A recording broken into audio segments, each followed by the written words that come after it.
Photosynthesis. With Mike and Saba. The general reaction: CO2 plus H2O plus light energy gives us CH2O plus O2. CH2O is a simple sugar, kind of the simple form of glucose.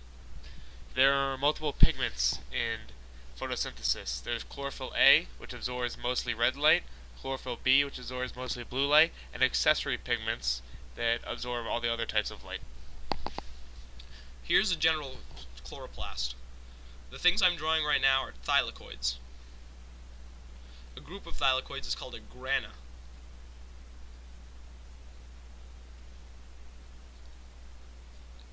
Outside of the thylakoids is the stroma. The stroma is the space where the Calvin cycle happens, and the thylakoid membranes are where the light reaction takes place. This will be a drawing of a thylakoid.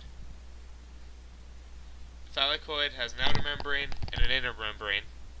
Inside the membrane is where the light reaction occurs. And inside the thylakoid is known as the lumen, or the inner thylakoid space. Now we'll take a close-up look at the membrane. The inner is called the lumen, as Mike said, and the outer is called the stroma. This is photosystem 2, as denoted by PS2. There's a group of enzymes called the electron transport chain that bring the electron from photosystem 2 to photosystem 1, denoted by PS1.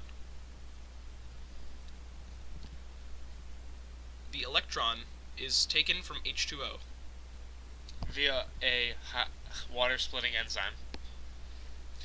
The electron is then stored in photosystem 1, and a photon of light hits chlorophyll, exciting the electron, and pushing it through the electron transport chain.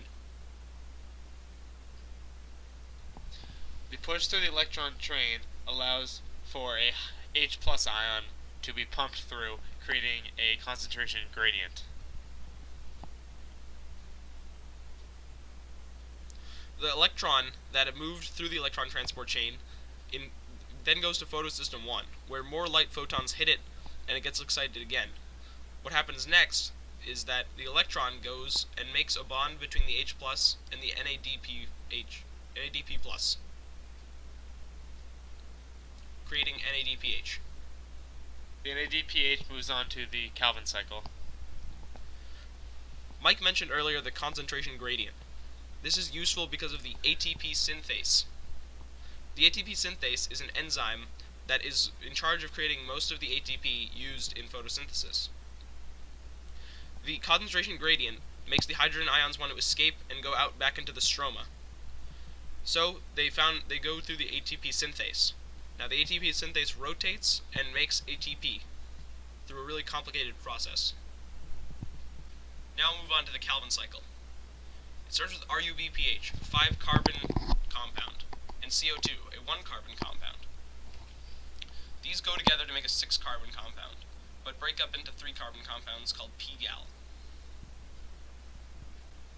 Every loop of the Calvin cycle, some pGal is taken out. Once enough pGal is taken out to make a glucose is made and used by the plant. But the Calvin cycle has to loop a couple times for this to happen. After, the rest of the pGal that didn't get taken out is moved and made by ATP back to RuBPH, which is a recycled compound used in the Calvin cycle. The NADPH and ATP from the other cycle is used here to make the glucose. The reactants of the light reaction are water and light, and it makes ATP, NADPH, and O2. The reactants of the Calvin cycle are carbon dioxide, ATP, and NADPH, and it makes glucose and recycles ADP and NADP+. Now, let's see how different effects in the environment actually affect the plant's rate of photosynthesis. Let's first look at light. The more light you get, the more the rate of photosynthesis increases, but to a certain point. because once you get too much light, electrons get excited too much, and they just readily leave the cell, or the thylakoid. Now let's look at temperature.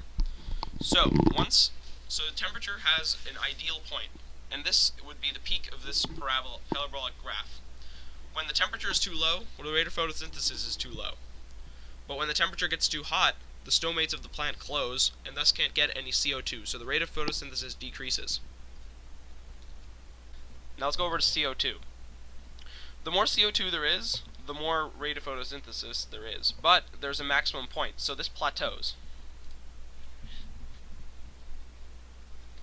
Now, the more oxygen concentration the more oxygen concentration there is, the rate of photosynthesis decreases, because the more oxygen concentration there is, the less CO2 concentration there is. When it's too hot, plants can photorespirate, which is when the stomates close.